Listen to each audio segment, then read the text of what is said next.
साथ एफआईआईज और डीआईआईज का एक्शन कैसा रहा उस पर भी नज़र डाल लेते हैं।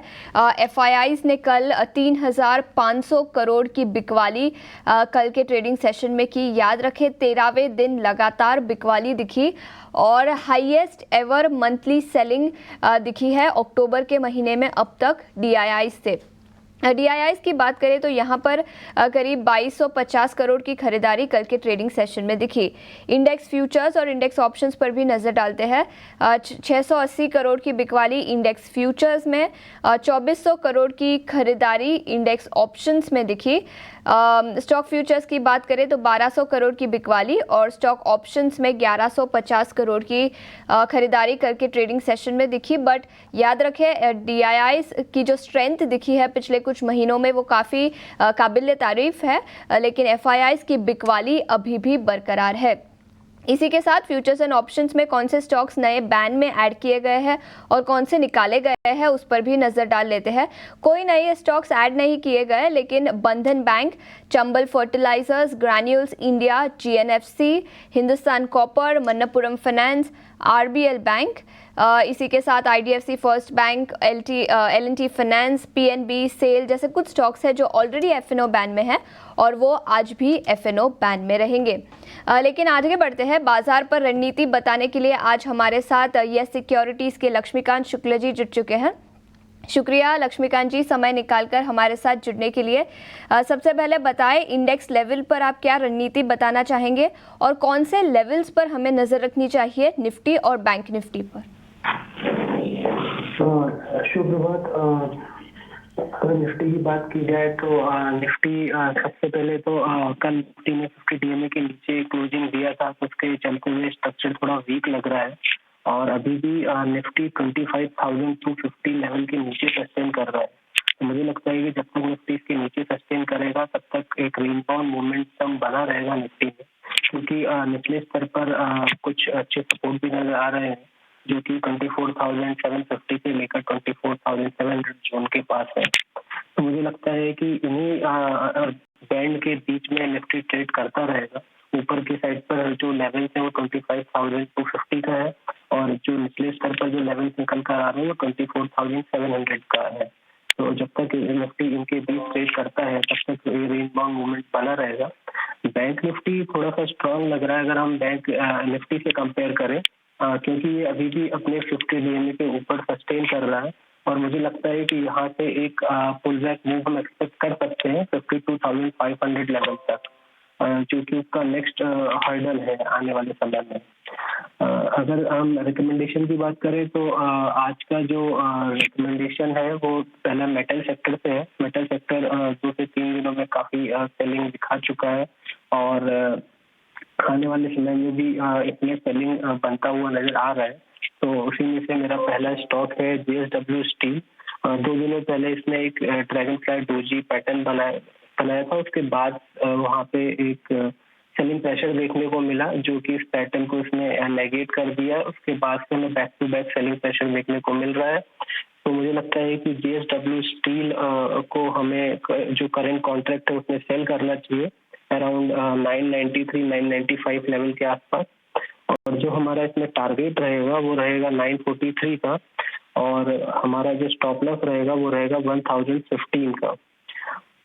दूसरा जो सेगमेंट है वो है केमिकल सेक्टर। कल हमें कई केमिकल स्टॉक्स में तेजी दिखाई दी थी और हमने जैसे स्टॉक की बात करें दीपक फर्टिलाइजर, दीपक नाइट्राइट, नवीन फ्लोरीन, उसमें अच्छे खासे अपसाइड के मोमेंटम दिखाई दिए थे। तो उसी में से मेरा दूसरा स्टॉक है नवीन फ्लोरीन, जिसको हमें बाय करना है 3,440 से लेकर 3,460 के जोन में। इसमें जो हमारा टारगेट रहेगा वो रहेगा 3,660 का और जो स्टॉप लॉस रहेगा वो रहेगा 3,340 का। नवीन फ्लोरीन पर खरीदारी की राय 3,660 रुपये प्रति शेयर का लक्ष्य और इसी के साथ मेटल सेक्टर से जेएसडब्ल्यू स्टील पर भी खरीदारी की राय। लक्ष्मीकांत जी, रियल एस्टेट सेक्टर पर भी आपकी राय लेना चाहूंगी। निफ्टी रियल्टी इंडेक्स की बात करें तो कल दिन के निचले स्तर से सिग्निफिकेंट रिकवरी दिखी थी इस इंडेक्स पर। बाजार में गिरावट थी लेकिन यहाँ पर तेजी दिखी। यहाँ पर आपकी क्या राय रहेगी और अगर कोई स्टॉक स्पेसिफिक आइडियाज हो तो रियल्टी इंडेक्स से? देखिए, निफ्टी रियलिटी सेक्टर में एक कप हैंडल का ब्रेकआउट देखने को मिला है और कल ही इसने अपने 100 और 20 डीएमए लेवल को रिक्लेम किया है। तो पिछले 3 दिनों से ये हायर टॉप हायर बॉटम के अनुसार ट्रेड कर रहा है। तो मुझे लगता है कि यहाँ से भी पॉजिटिव अपसाइड मोमेंटम बनता है निफ्टी रियलिटी में। जो सपोर्ट नजर आ रहे हैं वो नजर आ रहे हैं 1050 के, और मुझे लगता है कि जब तक इसके ऊपर निफ्टी ट्रेड करता है तब तक हम ये उम्मीद कर सकते हैं कि आने वाले समय में ये 1140 का जो उसका पिछला स्विंग हाई था वहां तक पहुंच सकता है। अगर हम स्टॉक स्पेसिफिक बात करें तो जो पहला स्टॉक है इसमें वो है गोदरेज प्रॉपर्टी। तो ये इस स्टॉक में एक पॉजिटिव ट्रैक्शन बनता हुआ नजर आ रहा है और इसमें भी एक वी शेप रिकवरी दिया है डेली के चार्ट पर। तो मुझे लगता है कि करंट लेवल्स पे इसमें बाइंग की जा सकती है और जो स्टॉप लॉस हमें मेंटेन रखना है इसमें वो रखना है 3130 का, और जो टारगेट एक्सपेक्टेड नजर आ रहा है वो आ रहा है 3450 के। और जो सेकंड स्टॉक है वो है प्रेस्टीज। यहाँ पे एक फॉलिंग ट्रेंड लाइन का ब्रेकआउट दिखाया था, उसके बाद से स्टॉक कंसोलिडेट हो रहा है। तो मुझे लगता है एक शॉर्ट टर्म कंसोलिडेशन ब्रेकआउट हम एक्सपेक्ट कर सकते हैं 1910 के ऊपर, और जैसे ही उसके ऊपर स्टॉक आता है वहां से तुम्हें अच्छा खासा बाइंग मोमेंटम देखने को मिलेगा जो कि इस स्टॉक को पुश कर सकता है 2020 से लेकर 2030 के लेवल पर। और उस वक्त हमें जो स्टॉप लॉस आ रहा है वो आ रहा है हमारा 1800 का स्टॉप लॉस आ रहा है।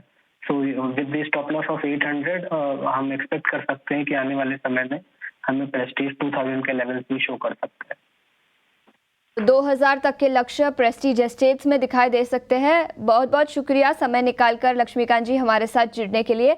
लेकिन आगे बढ़ते हैं, खबरों के दम पर कौन से स्टॉक्स फोकस में रहेंगे उस पर नजर डाल देते हैं। और इस बीच हमारे साथ जिन्हें अब स्टूडियो में जुड़ चुके हैं, आईटी सेक्टर से कई सारे नतीजे आए, ऑटो के भी नतीजे आए, उस पर अपनी डिटेल्स दीजिए और उसी के साथ खबरों वाले शेयर्स पर भी फोकस करें। बिल्कुल जी। तो पहले हम बात करते हैं बजाज ऑटो के अर्निंग से। काफ़ी इनलाइन सेट ऑफ नंबर्स हमें देखने मिले। अगर रेवेन्यू की बात करें तो 22% का ग्रोथ देखने मिला, वहीं मुनाफे में 9% का ग्रोथ हमें देखने मिला है। मार्जिन्स की बात करेंगे तो वहाँ पे भी हमें इंप्रूवमेंट देखने मिली है। कंपनी ने इसी के साथ एडिशनल इन्वेस्टमेंट मंजूरी दी है 10 मिलियन USD करीब करीब 84 करोड़ की, बजाज ब्राज़ील जो कि कंपनी की होली ओन सब्सिडरी है। उसी के साथ L&T टेक के भी हमें नंबर्स देखने मिले। आय की बात करेंगे तो 4.5% की ग्रोथ देखने मिली है, वहीं मुनाफे में 2% की ग्रोथ देखने मिली है क्वार्टर ऑन क्वार्टर बेसिस पे। उसी के साथ कंपनी ने कहा है कि 2025 का उनका जो गाइडेंस है वो 8 to 10% पे कंपनी ने बरकरार रखा है, और जो EBIT मार्जिन है उसका गाइडेंस दिया है 17 से 18% का।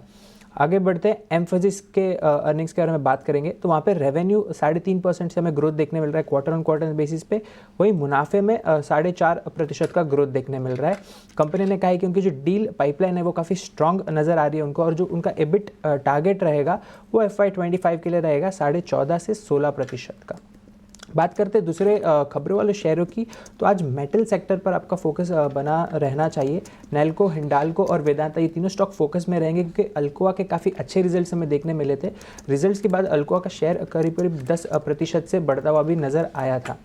आगे रिलायंस इंडस्ट्रीज़ भी फोकस में रहेगा क्योंकि कंपनी ने अपना जो बोनस इशू घोषित किया था उसका रिकॉर्ड डेट का डेट आ गया जो है 28 अक्टूबर, तो रिलायंस इंडस्ट्रीज़ भी फोकस में रहेगा। अल्ट्राटेक सीमेंट्स एक और स्टॉक जो फोकस में रहेगा। कंपनी ने अपना जो तमिलनाडु स्थित प्लांट है वहाँ पे एडिशनल कैपेसिटी को इंक्रीज़ किया है 1.2 मिलियन टन पर एनम के साथ। GMR एयरपोर्ट्स इंफ्रास्ट्रक्चर एक और स्टॉक फोकस में रहेगा। सितंबर का कंपनी ने अपडेट दिया है। बात करेंगे कंपनी ने टोटल पैसेंजर्स ग्रोथ देखा है 9% का ईयर ऑन ईयर बेसिस पे, जिसमें से डोमेस्टिक ट्रैफिक में हमें 7.5% का ग्रोथ देखने मिला है, वहीं इंटरनेशनल ट्रैफिक का 12.5% का ग्रोथ नजर आया है। ओवरऑल बेसिस पे कंपनी ने कहा है कि H1 FY25 कंपनी का आज तक का highest hour passenger traffic company ने रिकॉर्ड किया है। बात करेंगे ऑर्डर्स विन की, तो रेलवेज से RVNL को ऑर्डर मिला है करीब करीब 270 करोड़ का ये ऑर्डर मिला है MMRC से। वहीं रेलटेल कॉर्पोरेशन कल भी हमें स्टॉक को ऑर्डर मिलते हुए नजर आया था, जहाँ पे स्टॉक में हमें अच्छा मूवमेंट दिखा। आज भी स्टॉक को करीब 3 ऑर्डर्स मिले कुल 90 करोड़ के आसपास के। वहीं लास्टली इरकॉन इंटरनेशनल ये स्टॉक भी फोकस में रहेगा। कंपनी ने पटेल इंजीनियरिंग के साथ एक MOU साइन किया है जहाँ पे वो बिजनेस प्रोजेक्ट्स रेलवे इंफ्रास्ट्रक्चर के लिए परस्यू करेंगे। बिल्कुल, तो कई सारे रेलवे स्टॉक्स और डिविडेंड्स के दम पर फोकस में रहेंगे। इसी के साथ खबरों वाले शेयर्स और कई सारे नतीजों के दम पर तो कई स्टॉक्स फोकस में रहेंगे ही।